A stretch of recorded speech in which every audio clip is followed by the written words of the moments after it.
ce? Da, pentru drepturile și libertățile noastre garantate de Constituția României, care au fost încălcate prin această stare de alertă și în trecut prin starea de urgență. Ceea ce se întâmplă în România mi se pare inacceptabil, după părerea mea, de român, pot să zic, adevărat, care înțelege lucrurile cum sunt, de fapt. Aceste îngrădiri de drepturi și libertăți nu fac altceva decât să ne ducă în plină dictatură. Gândiți-vă că măsuri similare au fost luate și în perioada comunistă. Legat de acest lucru, pot spune că da, am protestat în Drobeta Turnu Severin și sunt liderul, să zic așa, al celor care au protestat în Drobeta. Și vom protesta atât timp cât va fi nevoie pentru drepturile și libertățile noastre.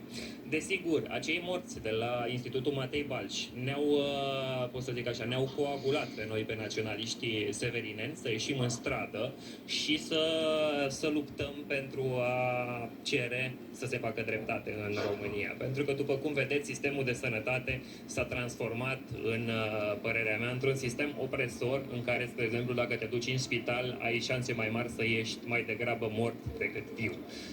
Iar lucrul ăsta nu pot să continue. Iar dacă noi, societatea civilă, partidele politice, oamenii de rând, nu ieșim în stradă, nu cerem să se facă dreptate, nu protestăm pentru drepturile și libertățile noastre, păi e clar că vom intra în plină dictatură. Iar eu, ca și român, nu-mi doresc lucrul ăsta. După cum spuneam, eu sunt președintele partidului Noua Dreaptă, filiala Mehedinți, unul dintre puținele partide naționaliste care luptă pentru democrație. Deși mulți ne consideră niște extremiști, noi cu adevărat respectăm și luptăm tocmai pentru principiile de bază ale democrației, libertatea de exprimare, libertatea de manifestare și multe altele.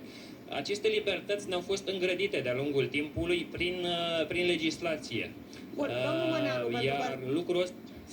Spuneți că ați fost în stradă și la Drobeta, spuneți că vreți să protestați în continuare. Vreau doar să vedem împreună câteva imagini, pentru că în timp ce Arafat se scuză, așa cum îl vedeam mai devreme, iată, tot mai mulți români îi cer demisia în stradă și haideți să vedem. Elian Banar, îl vrem jos pe Arafat! Din Elian Banar, îl vrem jos pe Arafat! Din Elian Banar, îl vrem jos pe Arafat! Din Elian Banar, îl vrem jos pe Arafat! Din Elian Banar, îl vrem jos pe Arafat! Jos guvernul infectat cu Arabul Arafat! Jos guvernul infectat cu Arabul Arafat! Jos guvernul infectat cu Arabul Arafat! Jos guvernul infectat cu Arabul Arafat! Jos guvernul infectat cu Arabul Arafat! Jos guvernul infectat cu Arabul Arafat! Aprobați Elian Banar, îl vrem jos pe Arafat! Din Elian Banar! Da, am vrut să vedem așadar și v-am văzut și pe dumneavoastră în imagine acolo, ziceați liderul protestatarilor. Se face un an deja aproape, domnule Măneanu, de când puneați dumneavoastră de dictatură mai devreme, dictatură medicală, dictatură cum să o numim. Un an de zile de restricții, oamenii nu par să le mai suporte în continuare, dar nici nu pare să le înlăture cineva. Problema se pune în felul următor.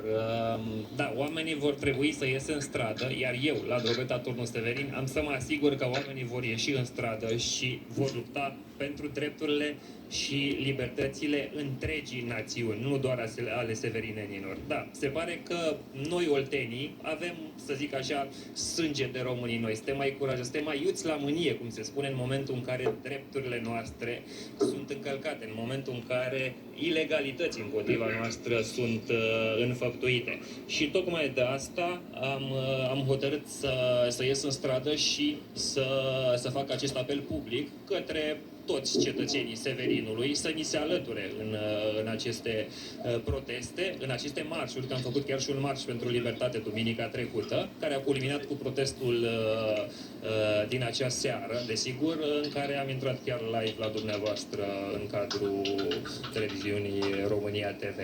Ce aș vrea să vă spun? În cursul zilei de mâine, în București, Partidul Noua Dreaptă va organiza un nou protest, de data aceasta pentru libertatea de exprimare, pentru că anul acesta, datorită anumitor legi, libertatea de exprimare a fost îngrădită, iar anumite persoane au fost chiar condamnate datorită, să zic așa, datorită faptului că au avut curajul să aibă o anumită opinie în anumite subiecte mai delicate. Subiecte pe care opinia publică și, în general, cam toate televiziunile nu prea au curajul să le expună publicului larg.